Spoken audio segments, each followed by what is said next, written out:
I've always been obsessed with movies based on true events, but the ones you're about to see are different. After learning what really happened, I honestly wish I could unwatch them. The true stories behind these films still haunt me, so viewer discretion is strongly advised. An American Crime premiered in 2007. Directed by Tommy O'Haver, the film was marketed as a psychological drama rooted in real events. The screenplay drew heavily from original court transcripts tied to a case that unfolded in Indiana in 1965, an ordeal that would later be labeled one of the most horrific crimes in the state's history. During the summer of 1965, 16-year-old Sylvia Likens and her younger sister, Jenny, were staying with their parents, Lester and Elizabeth. The family struggled financially. Their parents worked for traveling carnivals, selling concessions at fairs across the Midwest. When their mother was arrested for shoplifting that July, they needed somewhere for the girls to stay temporarily while work kept them on the road. Lester Likens arranged for the sisters to live with a woman he had recently met, a 37-year-old single mother named Gertrude Banisewski. She had 7 children and lived in a modest, aging house in Indianapolis. For $20 a week, she agreed to care for Sylvia and Jenny, assuring their father she would treat them like her own. The plan was supposed to last only until November, when their parents would return. In the beginning, life inside the Banisewski home appeared normal. The girls helped with chores, attended Sunday school, and spent time with Gertrude's teenage daughters, Paula and Stephanie. Neighbors remembered Sylvia as friendly, polite, and soft-spoken. She generally got along with the other children, and for several weeks there were no serious issues. But by mid-July, the weekly payments from the Likens parents began arriving late, sometimes only by a few days. Gertrude, already under financial strain, began directing her frustration at the sisters. At first, it was verbal attacks and minor physical punishment, being struck with a paddle, scolded for eating too much, accused of being an inconvenience. When one payment was delayed longer than usual, Gertrude reportedly lashed out, claiming she had cared for them for nothing, and struck both girls repeatedly. Gradually, her hostility centered almost entirely on Sylvia. Later, testimony suggested jealousy may have played a part. Sylvia was young and kind, qualities Gertrude may have resented. The punishments escalated. Sylvia was forced to eat food taken from the trash, denied regular meals, and beaten over small accusations, including allegedly stealing candy she had purchased herself. When she denied it, the violence intensified. One night, Sylvia mentioned a boy she had dated briefly while living in California. Gertrude's questions became invasive. When Sylvia explained she had gone skating and to the beach with boys, Gertrude accused her of being promiscuous and even claimed she was pregnant, mocking her appearance. When Sylvia nervously laughed, Gertrude kicked her. Paula, who was pregnant at the time, joined in and struck her as well. The abuse soon became routine. At meals, Sylvia was sometimes force-fed large quantities of food heavily seasoned with condiments and spices until she became sick. The full extent of what happened inside that house is deeply disturbing and documented in public records, but too graphic to detail here. When Sylvia retaliated by spreading a rumor at school about Paula and Stephanie, the response was brutal. Stephanie's boyfriend, 15-year-old Coy Hubbard, attacked Sylvia, and Gertrude participated as well. From that point forward, the house became a place of relentless torment. Gertrude's older children, Paula and John, took part. Neighborhood teenagers who frequently visited joined in too. Over the following months, Sylvia endured more than 100 cigarette burns. Her younger sister Jenny was sometimes forced to participate under threat of punishment herself. Outside the home, few understood how severe the situation had become. The girls continued attending school for a time, but as Sylvia's injuries worsened, Gertrude stopped allowing her to leave. When a school nurse investigated reports of a bruised girl at the Banisewski house, Gertrude claimed Sylvia had run away and returned dirty, insisting the injuries were self-inflicted. The nurse accepted the explanation and did not return. The Likens parents visited once in early October. Neither Sylvia nor Jenny spoke about the abuse, terrified of what might happen if they did. After their parents left, Gertrude reportedly turned to Sylvia and taunted her about what she would do now that they were gone. By then, the abuse had escalated further. When Sylvia wet herself, she was accused of being filthy and confined to the basement. Food and water were scarce. At one point, Gertrude heated a needle and began carving humiliating words into Sylvia's abdomen, later ordering 14-year-old Richard Hobbs to finish it. The burns left permanent scars. By late October, Sylvia's health had severely declined. On October 25th, she attempted to escape. She made it up the basement stairs and reached the front door, but lacked the strength to open it before being caught. Gertrude struck her repeatedly with a curtain rod until it bent. Sylvia was dragged back to the basement, where she pounded on the walls for help into the early morning. A neighbor later admitted hearing the noise, but never contacting authorities. The following day, Sylvia could barely move. Richard attempted to give her a donut and milk, but she was too weak to lift the glass. That afternoon, neighborhood children gathered. Sylvia mumbled incoherently, trying to recognize the faces around her. When a boy sprayed her with a hose, she attempted once more to crawl up the stairs, but collapsed midway. Gertrude kicked her and watched in silence. Around 5:30 p.m. on October 26th, Sylvia Likens died.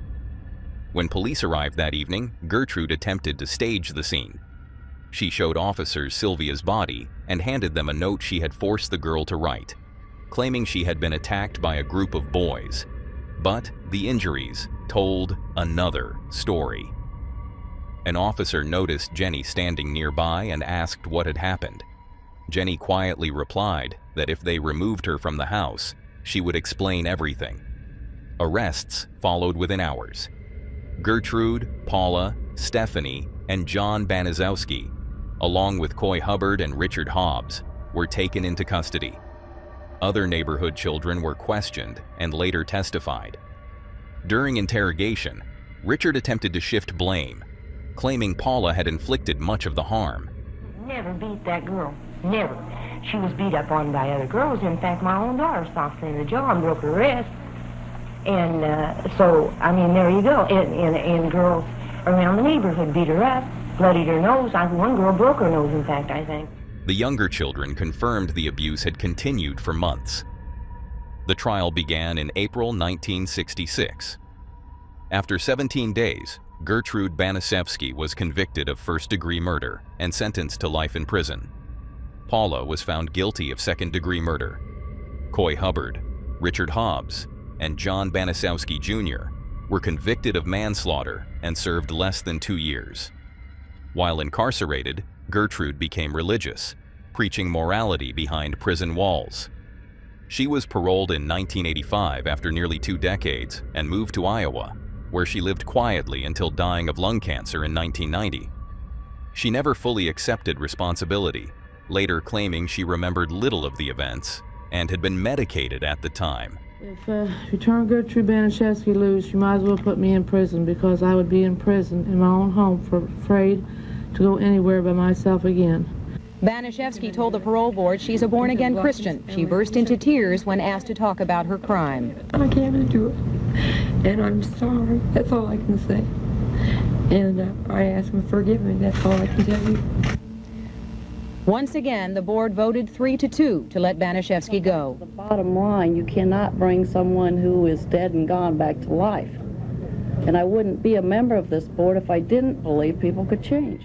Paula was released earlier, serving about 7 years before being paroled in 1972. She changed her name to Paula Pace and relocated to Iowa, eventually working as a school counselor's aide. For years, she concealed her past until 2012, when the school district discovered her identity and terminated her employment. By then, she was married with 2 children. Stephanie avoided prison after cooperating with investigators and testifying against her mother. Charges against her were dropped. She later changed her name and became a teacher. The neighborhood children who had participated eventually had their charges dismissed. Jenny Likens attempted to rebuild her life, but carried lasting trauma. She married, had 2 children, and remained in Indiana, though she struggled with anxiety and heart problems for decades. She passed away in 2004 at age 54. Years earlier, she had clipped Gertrude Banaszewski's obituary and mailed it to her mother with a short note expressing relief at her death. Lester and Elizabeth Likens both died years later. Jenny consistently defended them in interviews, saying they had simply trusted someone who promised to look after their daughters. And if you thought that true story was disturbing, brace yourself, because what you're about to see next is even worse. Quick interruption. If you're enjoying this video, why not hit that subscribe button? We're on a mission to hit 500,000 subscribers, and when we do, 3 lucky fans will win a limited edition CreepyVids hoodie or shirt. Right now, 61.4% of you watching haven't subscribed yet. It's completely free, and your support helps us make even more awesome videos. So, don't miss out. Subscribe now, and let's get back to the video. The German film 3096 Days, released in 2013 and directed by Sherry Horman, retells one of Austria's most disturbing modern cases. The story centers on Natasha Kampusch, a 10-year-old girl abducted on her way to school and held captive for 3096 days. The production was recreated with unsettling accuracy. The underground chamber where she had been imprisoned was rebuilt to scale, and actress Antonia Campbell-Hughes lost a significant amount of weight to reflect the physical toll of starvation. But no cinematic detail could truly capture what unfolded in real life in Vienna. On the morning of March 2nd, 1998, in Vienna's Donaustadt district, 10-year-old Natasha Kampusch left home as usual, walking to school alone for the first time that year. She never made it. A 12-year-old witness told police he saw her forced into a white van by 2 men. The disappearance shocked the city. A child had vanished in broad daylight. Authorities responded immediately, launching one of the largest manhunts in Austrian history. Investigators checked 776 white vans in their search for leads. Among them was a vehicle registered to Wolfgang Fritzl, a 36-year-old communications technician living about 30 minutes outside Vienna in the quiet town of Strasshof an der Nordbahn. When questioned, he calmly told police he had been home alone that morning using his van to transport rubble from renovation work.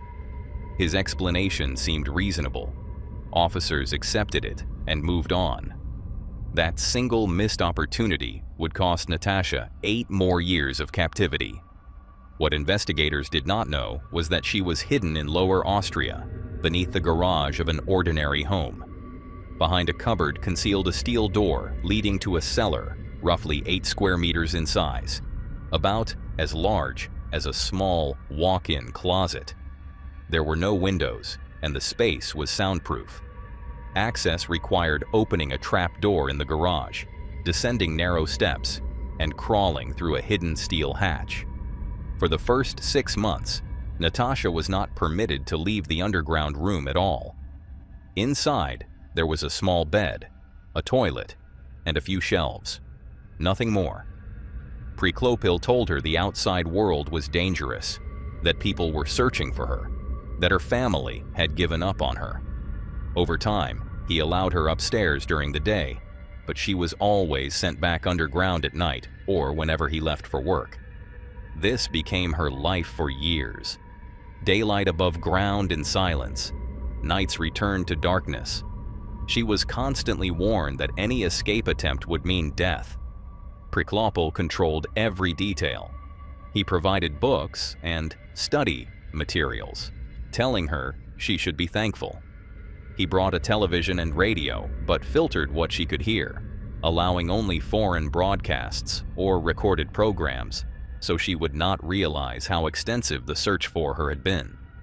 Later, she said education became her refuge, a way to preserve her mind and resist despair. But the cruelty never stopped. He beat her so severely at times that she struggled to walk. He deliberately underfed her, then criticized her weakness. She was forced to cook and clean, expected to behave as his servant. He alternated between mocking her and claiming affection. There were moments when she imagined killing him. Fear always prevailed.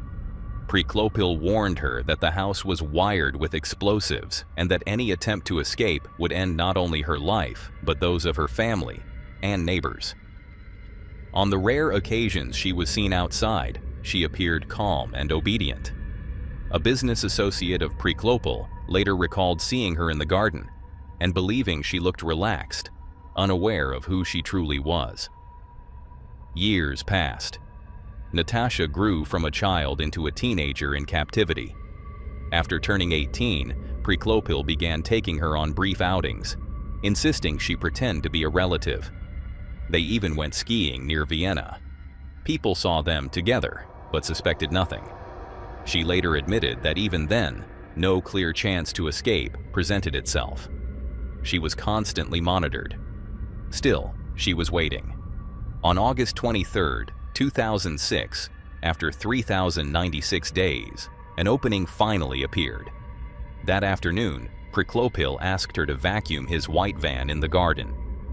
As the machine roared, he received a phone call and stepped away toward the house to hear better. The sound of the vacuum masked her movement. Leaving it running, she ran barefoot, trembling. She climbed fences, crossed neighboring yards, and attempted to flag down passers-by, but no one reacted. After roughly 200 meters, she reached the home of a 71-year-old woman named Anna Enninger. Desperate, she knocked on a window and said the words that ended her captivity. "I am Natasha Kampusch." The woman immediately contacted police. Officers arrived within minutes. It was 1 p.m. Natasha was identified through a childhood scar, documents found in the cellar, and DNA confirmation. She weighed 48 kilograms, about 105 pounds, roughly the same as when she had disappeared 8 years earlier. Her skin was pale, and she had grown only about 15 centimeters during that time. When Fritzl realized she had escaped, he fled in his car. Austrian police began searching for him. That evening, near Vienna's Nordbahnhof station, he ended his life. He had often told Natasha that authorities would never take him alive. Prior to her escape, he had even attempted to obtain false identification under a Czech alias, intending to start a new life with her. In the months that followed, Natasha Kampusch's case dominated international headlines, but her response did not align with the narrative many expected. When she spoke publicly, she declined to describe intimate details of her abuse. She said she refused to be defined by the darkest chapter of her life. Some observers were confused by the compassion she expressed toward her captor. In one interview, she remarked that she felt sorry for him, describing him as a troubled person. When she learned of his death, she reportedly wept and later lit a candle for him at the morgue. Many labeled her reaction as Stockholm Syndrome. She rejected that label, calling it reductive. She explained her emotions as the result of prolonged survival, fear, and dependency. She also sought control over the house where she had been held. Built by Fritzl's grandfather after World War II and containing a Cold War-era shelter, the very bunker where she had lived, she eventually claimed ownership when the estate was settled. She said she wanted to prevent the property from becoming a spectacle. It had shaped her formative years, she explained, and if she ever sold it, the cellar would be sealed. It would never become a museum. In 2011, the underground chamber was filled in. As of 2017, she still owned the house. Her life afterward has been layered and complicated. She became a public figure, speaking about resilience and recovery. Yet she has also endured intense scrutiny. criticized by some for appearing too composed, too measured, too forgiving. Teilweise gab es so Aktionen seitens meines Vaters, die ich einfach nicht einordnen konnte und verstehen konnte. Und da war es mir einfach wichtig, mich ein wenig zu distanzieren. Einiges war sogar unverzeihlich. Was für Dinge meinen Sie damit unverzeihlich? Naja, diese ganzen Inzweifelstellungen, dass das alles so war, wie es war. Dieses Misstrauen, dieses Paranoide. Da die Medien ja auch an allem dann zu zweifeln begannen und nicht nur an der Eintätertheorie. Und das hat mich halt auch sehr verletzt, weil ich mir dachte, mein Vater könnte ja auch seine eigene Ansicht für sich behalten. Er müsse sie ja nicht den Journalisten nahebringen. Ich muss es, ja, aber ich kann nicht glauben an die Eintäter-Theorie. Wenn sie glaubt, das war nur ein Täter, das kann ja möglich sein. Das kann möglich sein. Let this story settle for a moment, because what comes next is another horrifying true case. In the early morning hours of April 26, 2008, Austrian authorities were confronted with what first appeared to be a baffling medical emergency. A 19-year-old woman named Kirsten had been rushed to the hospital in critical condition. She was unconscious, her symptoms severe and difficult to explain. Standing nearby was her grandfather, Josef Fritzl, calmly offering a story that began to fall apart almost as quickly as doctors tried to stabilize her. He claimed Kirsten's mother, his own daughter, Elizabeth, had joined a religious cult years earlier, severed contact with the family, and would occasionally leave children on his doorstep to be cared for. The explanation sounded rehearsed. It lacked detail. It shifted when questioned. Doctors were unconvinced. Police were even less so. When investigators pressed him, asking where Elizabeth was, requesting documents, demanding specifics, Fritzl stalled. He repeated fragments of the same narrative, adjusted timelines, and responded like someone unused to having his version of events challenged. This was not the panic of a man caught in a sudden lie. It was the discomfort of someone who had dictated reality for so long, he no longer remembered how truth functions outside his control. What authorities would uncover next defied comprehension.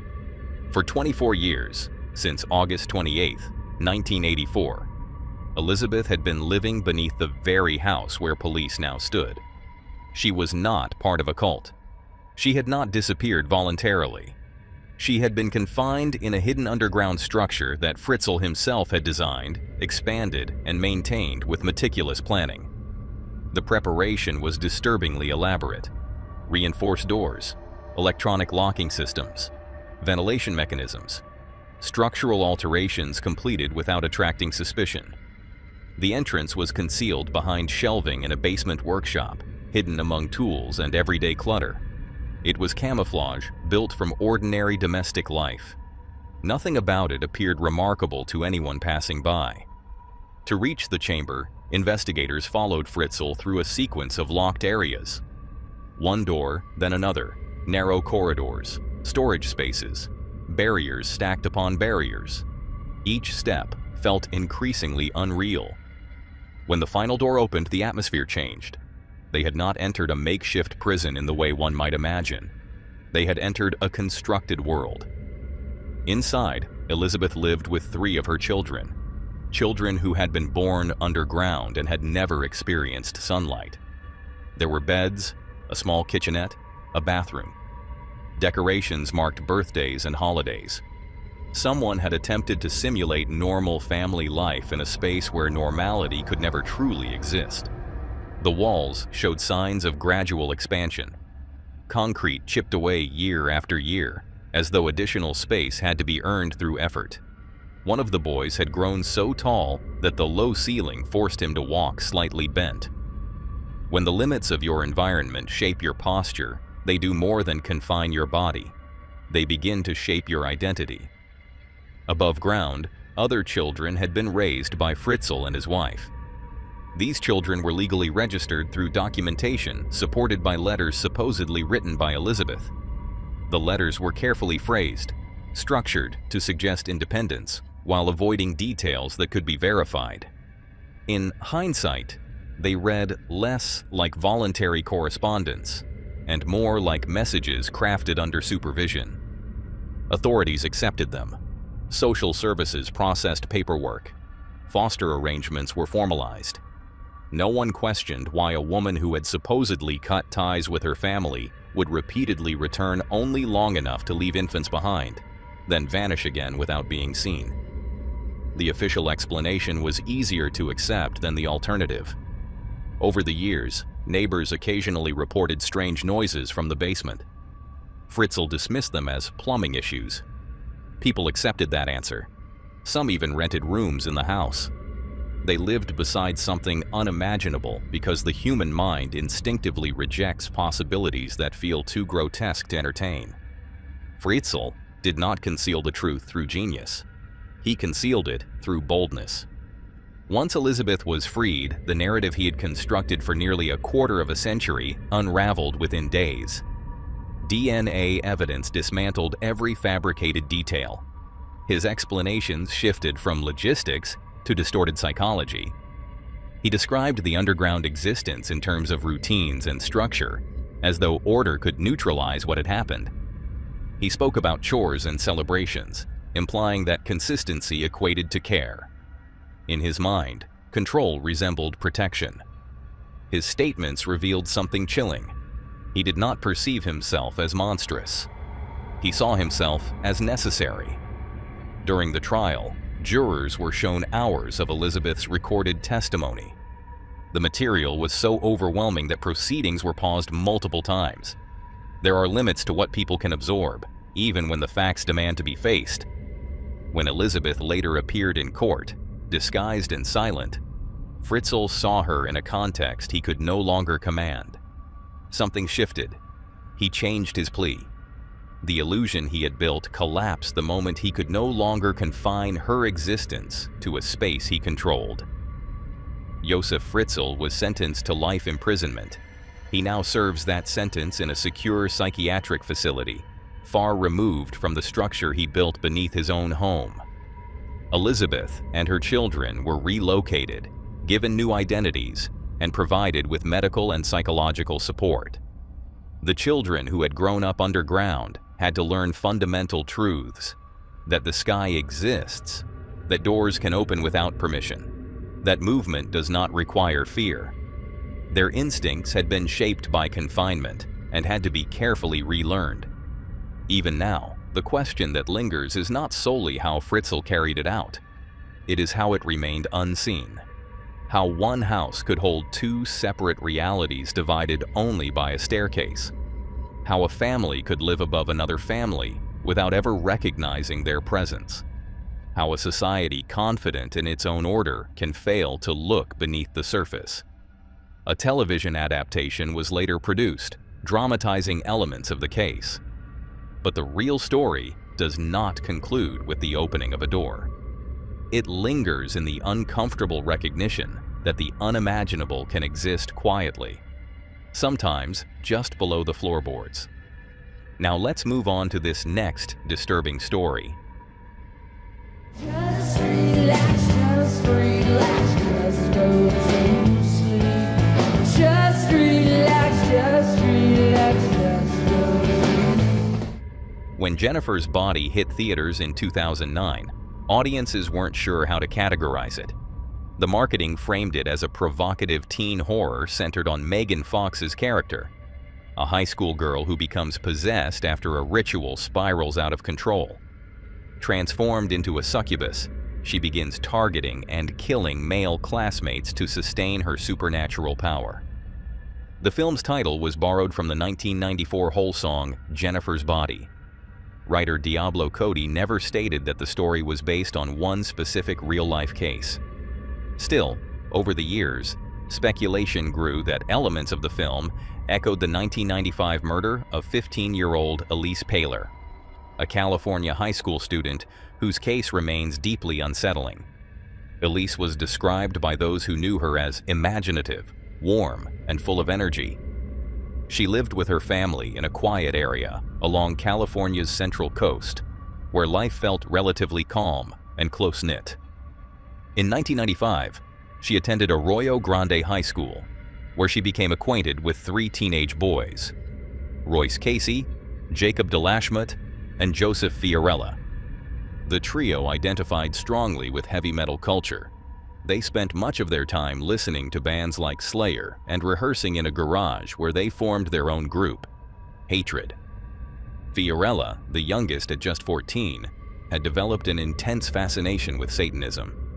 He treated Slayer's lyrics as more than music, studying them closely and searching for deeper meaning. Friends later said he believed the songs were not merely entertainment, but instruction. He began speaking about performing a sacrifice, something he claimed would grant power to their band. At first, it sounded like the exaggerated darkness teenage boys sometimes adopt for shock value. But Fiorella's fixation ran deeper. He told the others that killing a virgin would allow them to make a pact with the devil and help launch their music careers. The person he chose was someone from their school, Elyse Pahler. On July 22, 1995, Fiorella, DeLashmutt, and Casey contacted Elyse and invited her to meet them at a eucalyptus grove near Nipomo, roughly 10 miles from her home. They told her they would hang out and smoke marijuana. She agreed. When she arrived, the group walked deeper into the trees. They joked and talked casually at first. Then, while Elyse's back was turned, one of them slipped a belt around her neck. Jacob DeLashmutt began pulling, strangling her. Joseph Fiorella stabbed her with a hunting knife. Royce Casey joined in, and when she collapsed, Casey kicked her. The injuries were not immediately fatal. Elyse lay bleeding on the ground as the boys watched. When she stopped moving, DeLashmutt reportedly attempted something further, but Casey urged them to leave. They buried her in a shallow grave, covering her body with dirt and brush before walking away. For 8 months, Elyse's family had no answers. She had vanished. Flyers were posted throughout Arroyo Grande and nearby communities. Volunteers searched beaches and fields. Police interviewed classmates and neighbors, but uncovered nothing substantial. In March 1996, the case broke open. Royce Casey, then 17, had joined a Christian youth group and began struggling with guilt. He confessed to a pastor who contacted authorities. Casey led police to the Eucalyptus Grove, where Elyse's remains were found partially buried, preserved by the dry California climate. Within hours, all 3 teenagers were arrested and charged with murder. Investigators stated the killing had been discussed for months. Elyse was targeted because, according to the boys, she was blonde, blue-eyed, and believed to be a virgin, qualities they associated with a perfect sacrifice. The district attorney's chief investigator later recounted Casey's explanation. They believed that committing such a sacrifice would somehow grant them greater intensity and help their band succeed professionally. The crime was deliberate, ritualistic, and closely tied to Fiorella's obsession with satanic imagery and heavy metal music. Elyse's parents, David and Suzanne Pahler, placed responsibility not only on the teenagers, but also on the band Slayer. They argued that songs such as Postmortem and Dead Skin Mask contained violent imagery that influenced the killers. In 1996, they filed a lawsuit against Slayer, claiming the music had incited the crime. The case was dismissed.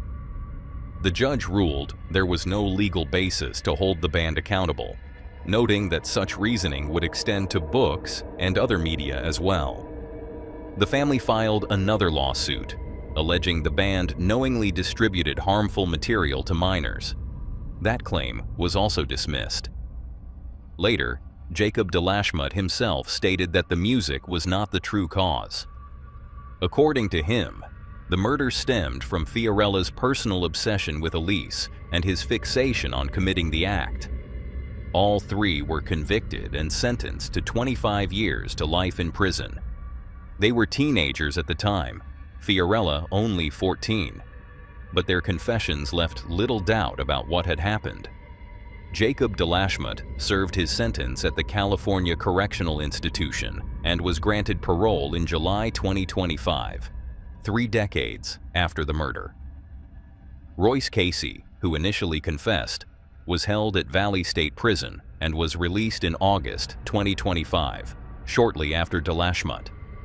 Joseph Fiorella, identified as the driving force behind the crime, remains incarcerated at High Desert State Prison. His most recent parole hearing was scheduled for 2023. If you found this disturbing, then brace yourself for what you're about to see next. On September 22, 1983, 23-year-old Tammy Oldham and her 34-year-old fiancé, Richard Sharp, departed from Tahiti, bound for San Diego aboard a 43-foot yacht that wasn't even theirs. They were aware a hurricane was forming along their route. They sailed anyway. The incentive? $10,000 and 2 plane tickets. 20 days later, only one of them would be alive to ever think about spending that money. The 2018 film Adrift recounts what happened next, though calling it their story becomes complicated midway through. Shailene Woodley portrays Tammy, an independent sailor who meets Richard Sharp, played by Sam Claflin, in Tahiti 5 months before everything unravels. They fall in love quickly, talk about future adventures to places like Japan, and when a British couple offers Richard $10,000 to deliver their yacht, Hazania, to California, he negotiates Tammy's place on the voyage and in the payment. He proposes with a ring he made himself. She accepts. The ocean had a different plan. The film carefully shows them receiving warnings about Hurricane Raymond. Despite that, they head toward it, convinced they can outrun or navigate around the storm. When it strikes, it arrives with 40-foot waves and violent winds that reduce the yacht to something barely recognizable. Richard tells Tammy to go below deck moments before a wave flips the boat with the force of a collapsing building. Tammy's head slams into the cabin wall. Richard is thrown into the Pacific. His safety harness fails. He disappears beneath the surface. When Tammy regains consciousness 27 hours later, the masts are gone. The radio is silent. The engine won't start. Richard is nowhere to be seen, but the film introduces a devastating twist. For much of its runtime, Richard remains present. Tammy finds him clinging to the dinghy, pulls him aboard despite catastrophic injuries, tends to him, talks through decisions with him, and plans their survival together. For 41 days, the audience watches her nurse this broken man back to stability. Then, quietly, the truth surfaces. Richard was never there. Tammy had been speaking to empty space, creating a version of him injured but alive, because the alternative was unbearable. Accepting she was alone on a crippled vessel, drifting across 64 million square miles of ocean, with no propulsion, no communication, and no certainty of direction.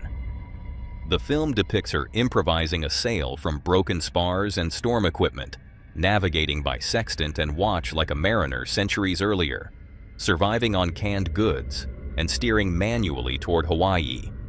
At one point, a cargo ship passes close enough for her to launch several flares. It continues on without stopping. On the 41st day, a Japanese research vessel finally spots her and tows Hazania to safety. The reality behind the film is no less staggering. Tommy truly constructed a makeshift sail from a damaged spinnaker pole and storm jib. She engineered a manual pump to clear the flooded cabin. Recognizing San Diego was no longer reachable, she recalculated a 1,500-mile course to Hawaii using celestial navigation alone. The portrayal of her physical decline, the mounting realization that rescue might never come, and the mental strain of operating in total isolation, these elements were not exaggerated for drama. This was the reality of a 23-year-old waking on a half-destroyed boat and facing a single, brutal question: continue or don't? What the film touches on but cannot fully unpack is the psychological mechanism that sustained her.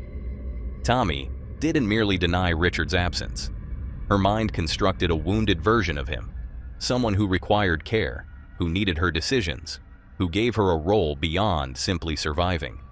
The hallucination served a function. It provided purpose. When that cargo ship ignored her flares, she briefly wondered if she had imagined it too. That uncertainty, questioning even your perception of reality, reveals how thin the line becomes after weeks alone at sea. The film ends with her returning to Tahiti after recovery, visiting Richard's boat, placing her engagement ring on a flower, and releasing it into the water. In real life, she did return. She did grieve. And in perhaps the most defiant response imaginable, she continued sailing. Not cautiously, not occasionally. She remained deeply connected to the ocean, the same ocean that had taken her fiancé and nearly taken her as well. Richard Sharp was never recovered. His body was never found. In a sense, he remains out there, still somewhere on that unfinished voyage to San Diego, just carried along a different path than either of them intended. That's all for today, folks. If you want to see more of this creepy content, click on the video on screen.